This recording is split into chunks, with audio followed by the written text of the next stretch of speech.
قال النبي صلى الله عليه وسلم خيركم من تعلم القرآن وعلمه وكما قال عليه الصلاة والسلام. Бүткүл аламны жараткан Аллах Таалага чексиз мактоолор болсун жана сүйүктүү пайгамбарыбыз Мухаммад Мустафа саллаллаху алейхи вассаламга Аллахтын саламы жана рахматы болсун саллаллаху алейхи вассалам. Бүгүнкү таалимибиз Курандын артыкчылыгы тууралуу болмокчу. Аллах Таала өзү хадиси кудусте айтат: "Фадлу каламиллахи аля саирил калам ка фадлиллахи аля халқихи."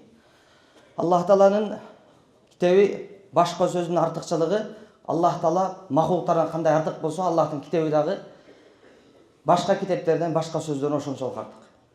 Уламалар бул хадисти түшүнүш үчүн мисал менен айтат: эгер тараза болуп, таразанын бир табагына дүйнөдөгү бардык китепти коюңуз. Ушу алам жаралгандан тартып канча китептер жазылган болсун, диний дүйнөлүк айырмасы жок. Ошонун бардыгын таразанын бир табагына коюп, экинчи табакка жалгыз өзү Курандын өзүн эмес, анын ичине сүрөнү дагы эмес, аятты дагы эмес, Курандын ичиндеги алиф лам мим деген бир сөзү тамганы койсоңуз, анда бул тамга таразанын экинчи кабатында турган, экинчи табагында турган миллиардтаган сансыз китептер басып кетет. Эмнеге? Себеби бул тамгалар бүткүл ааламды жараткан, жоктон бар кылган, исмемизди башкарып турган, ырызкы берген, өмүр берген Аллах Тааланын сөзү. Анан бул китептер бүткүл ааламды жараткан Аллах Тааланын алсыз макулуктарынын сөзү дейт да, китеби дейт. Ошондуктан bir adam баардык китептер жаттасын, бирок Курандан жүрөгүнө бир бөлүкчө да жат болбосо, ал адамга караганда эч бир китеп жаттабаган, эч бир тил билбеген, бирок Аллахтын китебине бир сөз, аят же сүрө жаттаган адам Аллахтан артыгыраак дейт. Ошондуктан Куран көп окуп жатабыз, окуйбуз, үйрөнөбүз деп жатабыз. Бирок үйрөнүүнүн алдын эң эле биз биле турган нерсе, көңүл бура турган нерсе, сиз кайсыл китепти окуп атасыз? Кимдин китебин окуп атасыз? Ошо бир аз көңүл бурсаңыз, анда Аллах Таала тез эле сизге Куран Керим окуганга да, жаттаганга да мүмкүнчүлүк берет. Куран Аллахтын китеби. Буга Куран хадистен далил келтирбеген күндө дагы ааламды карап, ааламдагы системаны карап туруп, Куран бул бир гана Аллахтын китеби, улуу китеп, теңдеш китеп экендигине биз байкай алабыз. Айтыңызчы, дүйнөдөгү кайсыл китепти миллиардтаган адамдар окуйт? Ал китептин окуучулары, окурмандары миллиардтаган сан ашат. Бул бир гана Аллахтын китеби Куран Керим. Башка бир да китептин окурмандары бул санга жетпейт. Дүйнө айтыңызчы, кайсыл китеп бар? Аны жаттагандардын саны миллиондон ашык. Бул бир гана Куран Керим. Дүйнөдө айтыңызчы, кайсыл китеп бар? Ал китепти ар бир өлкөдө таба аласыз. Бул бир гана Куран Керим. Дүйнөдө кайсыл китеп бар? Адамдар өз эне тилинде жазылган эмес болсо дагы ал китепти баштан аяк жаттаган. Дүйнөдө кайсыл китеп бар? Адамдар анын маанисин түшүнбөсө да баштан аяк жаттаган. Мына ошол жерде карылар отурабыз. Негизи эле карылардын 80% жаттаганын түшүнбөйт. Болгон жаттаган, эми түшүнүшкө аракет кылып аткандар. Бирок көпчүлүгү жаттаган, бирок түшүнбөйт. Бул Аллахтын керемети.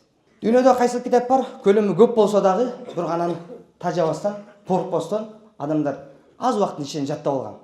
Биринчи көлөмү көп, 604 бет деген болжол менен жалпы китептердин бети 604 бет. Эне тилинде эмес, бирок ошону жаттап алган. 1 жылга, 2 жылга жетпей. Бул Аллахтын китебинин керемети. Айтыңызчы, дүйнөдө кайсыл китеп бар? 3 жашар жаш баладан тартып 100 жашка чейинки аксакалдар жаттаган. Эң жашкары тарыхта алгачкылардан болгон 3 жашаргары Суфьян бин Уайна рахматуллахи алейхи деген чоң кары болгон.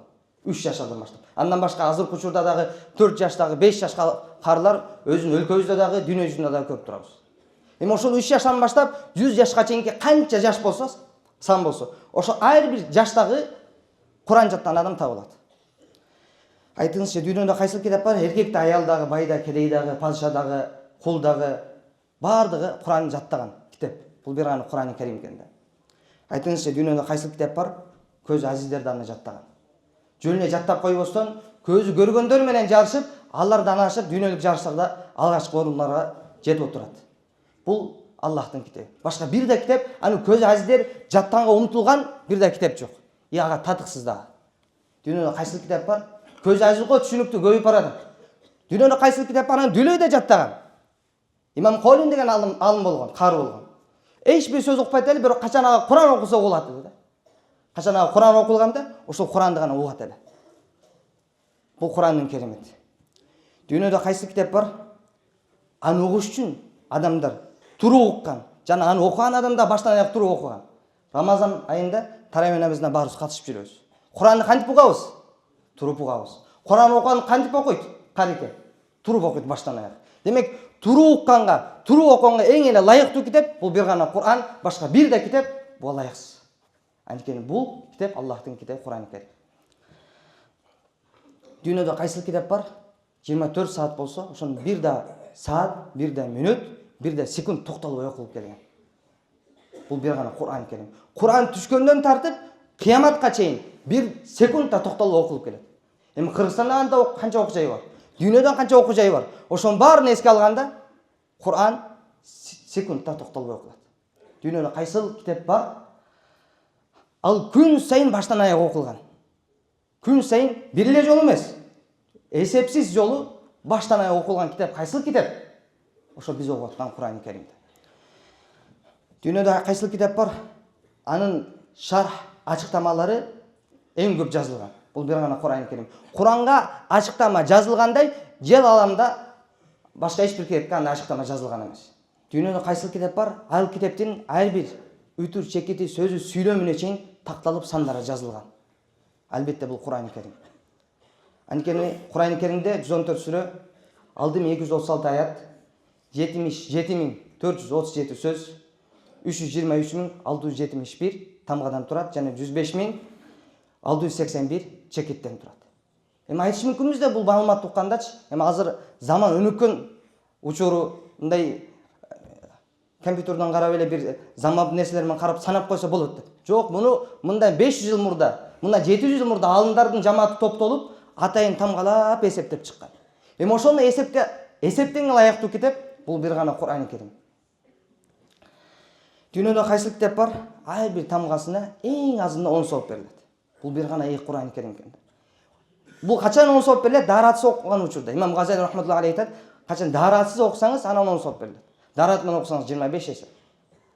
Эгер ушундай жами жума окула турган мешитте окусаңыз, ар бир тамгасына 50 сооп берилет.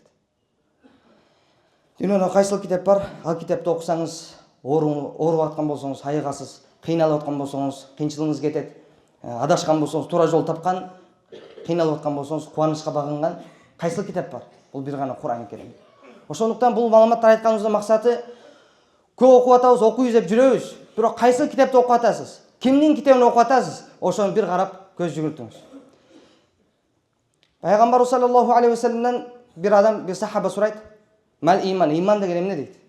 Ошондо пайгамбар саллаллаху алейхи ва саллам айтат: "Иза сарратка хасанатук фасаатка сайятук фа анта муъмин." Эгер сен бир жакшы амал кылсаң, жаман амал кылып кайгырсаң, анда сен имандуусуң дейт. Бул дегени сиз Куран Керимден бир сүрө үйрөндүңүзбү, бир аят үйрөндүңүзбү, бир сөз үйрөндүңүзбү, же бир тамга үйрөнсөңүз, ушундай сүйүнүңүз, кудум эле сиз үй жокко үй берилсе, унас жокко улан берилгенде кандай сүйүнсө, сандан көбүрөөк сүйүнүңүз. Неге? Сен бир адам уна алган болсо, ал эртең унасы бүтүп калат. Өлгөндө ал калып калат. Бир адам үй алган болсо, үй өртөнүп кетиши мүмкүн, жок болуп кетиши мүмкүн, же өлгөндөн кийин ал калып калат. Бирок сиз үйрөнгөн Куран Керимден бир тамга, бир сөз, бир аят, бир сүрө, ал эч качан жок болот. Анын сообу бул дүйнөдө да, акыретте да сизге жетет. Ошондуктан Куранын берекети ушундай бир берекелүү китеп. Кайсыл жүрөктө Куран сакталган болсо, ал жүрөк Аллах Таала бактылык берет. Кайсыл үйдө Куран окула турган болсо, ал үйдө береке конот. Кайсыл ишканада Куран окула турган болсо, ошол ишкана Аллах Таала өнүктүрүп өстүрөт, берекесин түшүрөт. Ошондуктан колдон келсе 3 күндө Куран Керим хатым кылыңыз, баштан аяк окуңуз. Ал кудретиңиз жетпейби? Анда бир жумада кылыңыз. Бул пайгамбар саллаллаху алейхи ва саллам сүннөтү. Ага да кыла албайсызбы? Анда 15 күндө бир кылыңыз. Ага да кыла албайсызбы? Бир айда бир кылыңыз. Такыр болбой калдыбы? Анда жылына жок дегенде 2 жолу Куран акысын бериңиз. Ханафи мазхабы боюнча Куран Керимде жылына 2 жол жок дегенде баштан аяк окуп туруш керек, бул Куран акысы. Эгер ага дагы мүмкүнчүлүгүңүз болбоду, тамга тааныбайсыз, убактыңыз жок дегенде акыркы чек уламалар көрсөтүп берет. Куранды ачып туруп, ошол катарлап колуңузду коюп туруп карап чыгыңыз дейт да. Я Алла, мен окуганга тилим бара албады, убактым болбоду. Жок дегенде сен мага түшүргөн китепти мен баштан аяк бир окуй албасам да, бир катарлап бир карап көрөйүнчү деп, баштан аяк бир жөн эле карап коюңуз дейт да. Акыркы чеги Куран менен байланыш. Ошондуктан урматтуу угандар, иншаллах, биз окуп аткан китеп бул өтө улуу китеп. кайсыл адамын окуп аткан болсо ал бактылуу, кайсы адамдын баласы, небереси окуп аткан болсо баласы менен кошо атасы дагы, чоң атасы да бактылуу. Анткени кыямат күнү ата энесине тажы алып бере турган бир гана китеп бул Кур'ан-ы Карим.